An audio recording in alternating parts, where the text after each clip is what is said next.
Thank you very much, Andy, and thank you to Ernst & Young for hosting tonight's debate. Thank you to all of you for coming. I know that on behalf of all of the authors, the many of us who wrote the Next Generation Vision, we're all incredibly pleased to have so many people with us tonight.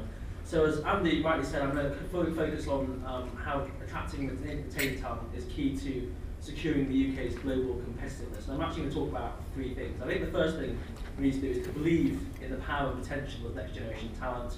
The city's up and coming leaders are the key to our future. I think secondly, we need to make sure the city shows that it's got a purpose beyond profit, and that the next generation of leaders is actually motivated by something more than just material wealth. And thirdly and finally, I think we need to adopt a future first mentality. We need to make sure that we stay ahead of the competition by keeping on innovating. So we all know that the city competes in a global marketplace, but the rise of globalisation, the rise of technology, the emergence of high growth, fast markets in Africa and Asia, in the Middle East, increasing demands from clients and customers have resulted in the fact that we now have the most complicated and volatile global marketplace that we've ever seen in history. And the people best placed to help companies and corporations and communities navigate that increasingly volatile and complex marketplace is Generation Y. They are the people that can help those entities understand and respond to the big global trends that are already shaping the future. For example, the new paradigm about responsible business and responsible capitalism. Generation Y has grown up with that and understands that instinctively, and they're the best people to help companies navigate that new paradigm. And of course, in terms of navigating the new global marketplace, it is the next generation of talent that is going to be creating the new products and servicing the clients of the future. So Generation Y is incredibly important, and we need to make sure that we believe in them as the people that will lead our businesses in the future. And London is already well placed to do that. The UN estimates that half the world is now under 25.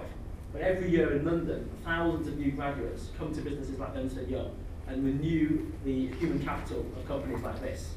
But they'll only continue to come to London if companies like Ernst & Young, like Clifford, like all the companies represented in the room today, believe in the power and potential of the next generation.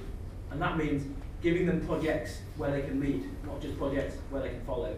It means investing in their education and their talent and giving them opportunities like going to summits like One Young World, which is a youth summit I'm involved in for next generation leaders. And it also means responding to their ambition to work both flexibly and in a mobile way. So that might be working from abroad, but also might mean working from home as well. So as Andy said, the next generation vision was actually written by 21 young business leaders from the city.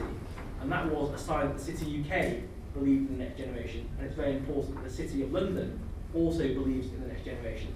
The message that needs to go out from this hall and from all of us in the square mile is that in London, you don't need to be great to get on. Secondly, we also need to show that the City of London stands for something beyond profit. We need to show that we have purpose beyond profit. The global financial crisis has created a long-term structural and emotional shift. Governments, businesses, media, consumers now expect business to be done in a very different way and for management to operate in a new way as well. This is truly the age of green-blooded capitalists, and that is the environment that Generation Y is best structured to take advantage of and to lead companies into that. Businesses around the world have been asked to redefine their values, redefine their purpose, and Generation Y are vital in helping them to do that.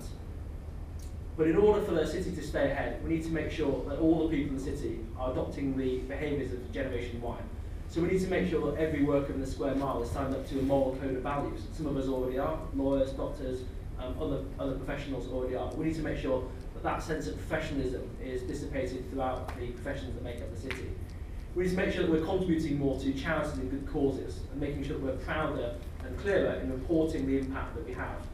We also need to make sure that remuneration is aligned to performance and success and that there are no rewards for failure. And we also need to establish the city not just as a centre for finance and corporate finance and asset management and insurance, but also as a global centre for philanthropy and green finance and some of the new techniques that will really put London on the map in the future. So as the Coventry Building Society puts it, we need to make sure the city is about TLC, not just about PLC.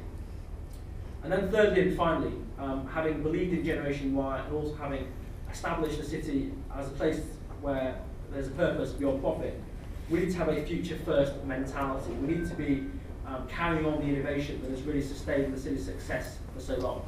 So in 1986, we all know that the Big Bang and technological innovation really put the city on the map.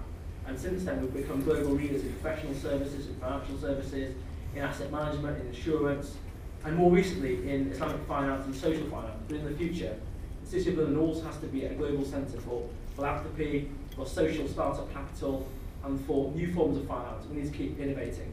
And we can do this by building and sustaining links with universities and business schools, by making sure that we attract and retain the best talent from around the world, and also by being vigilant against some of the things that are attacking the city, like the financial transaction tax. But also we need to make use of the diversity that the city's got, making sure that some of the diaspora communities that we've got amongst Generation Y, those are the people that will help companies and corporations and communities to have an interface with some of the fast growth markets in the Middle East, in Latin America, in Asia, and also across the world. So we need to make sure that we nurture and believe in the power of Generation Y. We need to make sure that we have a purpose beyond profit. And thirdly and finally, we need to keep innovating and make sure we have a future first mentality. And if we do all those things, then the city can be sustainable, but it can also be successful, and it can retain its globally competitive position from now and also into the future. Thank you very much.